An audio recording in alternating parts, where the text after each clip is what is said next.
கர்த்தருக்கு சோத்திரம். இன்றைய வேத வசனம் ஏசாயா 61 அதிகாரம் 9 அவர்கள் சந்ததியானது ஜாதிகளின் நடுவிலும் அவர்கள் சந்தானமானது ஜனங்களின் நடுவிலும் அறியப்பட்டிருக்கும்.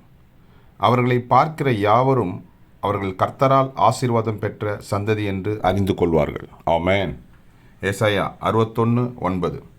அவர்கள் சந்ததியானது ஜாதிகளின் நடுவிலும் அவர்கள் சந்தானமானது ஜனங்களின் நடுவிலும் அறியப்பட்டிருக்கும். அவர்களை பார்க்கிற யாவரும் அவர்கள் கர்த்தரால் ஆசீர்வாதம் பெற்ற சந்ததி என்று அறிந்து கொள்வார்கள். ஆமென். கர்த்தர் உங்களை ஆசீர்வதிப்பாராக, உங்களோடு கூட இருப்பாராக. ஆமென்.